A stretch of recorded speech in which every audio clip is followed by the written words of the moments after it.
बाहर मुल्क में दूसरी शादी कर ली तो इंसाफ कैसे होगा? बाज लोग प्रदेश में जाकर शादी कर लेते हैं कि गुनाह से बचा जाए। अब 11 माह तो वो बाहर रहते हैं और 1 माह पाकिस्तान में। यूं पाकिस्तान वाली बीवी के हुकूक अदा नहीं हो पाते जैसे साथ रहने वाली के अदा होते हैं। तो क्या गुनाह से बचने के लिए ऐसी नाइंसाफी काबिल मुआफ़ी होगी या नहीं? अब्दुल वाहिद नाइजीरिया से। गुनाह से बचने के लिए किसी औरत पे जुल्म करना ये तो जायज़ नहीं है मेरे भाई।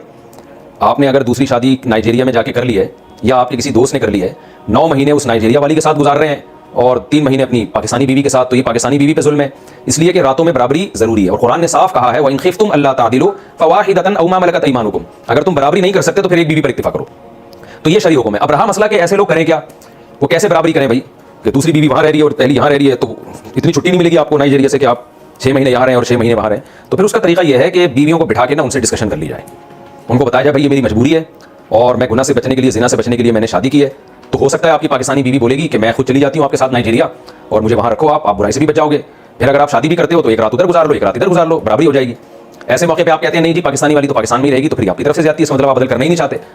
लेकिन अगर आप ऐसी सिचुएशन है कि उस पाकिस्तानी को ले जाना आपके लिए मुमकिन ही नहीं है नाइजीरिया में या जिस मुल्क में आप रहते हैं, बाज़ ऐसे होता है वीज़े के मसाइल होते हैं, बच्चे भी होते हैं उस बीवी के साथ, बच्चों को वीज़ा नहीं मिल रहा होता, या आपको पता है 2 बीवियां मैं नाइजीरिया में रखूंगा तो मेरा खर्चा इतना हो जाएगा कि मेरी तनख्वाह काफ़ी नहीं होगी इसके लिए। तो क्योंकि पाकिस्तानी करेंसी जाहिर है यहाँ इतनी महंगाई नहीं है जितनी आमतौर पर बाहर मुल्कों में होती है, तो आपके लिए मुमकिन ही नहीं है किसी वजह से बीवी को ले जाना। तो फिर आपने क्या करना है, दोनों को बिठाना है और अपनी मजबूरी पेश करनी है और दोनों को किसी तरह राजी कर लेना है। कैसे राजी करेंगे आप?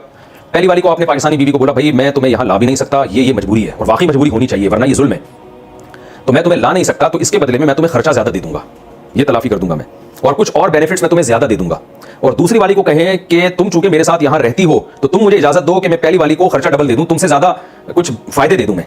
तो इस तरह दोनों को आप किसी तरह से राजी करेंगे। शरीयत में मसला यह है कि जिसका हक हो वो अपना हक फ्री में छोड़ दे तो भी छोड़ सकता है, वो कोई मुआवजा लेके छोड़ दे तो भी छोड़ सकता है।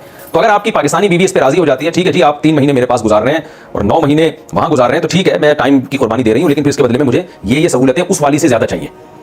तो इस तरह से ना कंप्रोमाइज करें, दोनों को राजी कर लें आप। तो अगर दोनों राजी हो जाएंगी, इसको आप ज्यादा पैसे दे रहे हैं, इस पर दूसरी बीवी को इतराज नहीं होना चाहिए। फिर आप वो कहती है भाई उसको ज्यादा पैसे दे रहे हो, आप बोले भाई मैं टाइम उसको कम दे रहा हूं, और फिर इसको आप नाइजीरिया वाली को टाइम ज्यादा दे रहे हैं, तो पहली बीवी कहती है उसको टाइम ज्यादा दे रहे हैं, हाँ भी टाइम ज्यादा दे रहा हूं लेकिन खर्चा तुम्हें ज्यादा दे रहा हूं। तो दोनों अगर किसी बात पे राजी हो जाएंगी तो फिर ये मामला जायज हो जाएगा, फिर ये जुल्म के जुमरे में आएगा नहीं। और अगर दोनों राजी नहीं होती हैं तो फिर लड़ाई बैठ के और क्या कह सकता हूं मैं, तलाक का मशवरा तो नहीं दूंगा मैं आपको कि एक को छोड़ दें, गुजारे उसके फसादात साइड इफेक्ट बहुत ज्यादा होते हैं। बस किसी तरह दोनों को राजी करें। अब ये कैसे करना है ये आपकी जिम्मेदारी है। मैंने थोड़ी की इस तरीके से शादी जो मैं अपनी दूसरों की टेंशन भी अपने कंधे पे रखूं, हमारी अपनी आपको पता है टेंशन बहुत है। अल्लाह ताला हम सबको आफियत वाली जिंदगी दे। तो खैर इस तरह से आपको कुछ जोड़ करना पड़ेगा।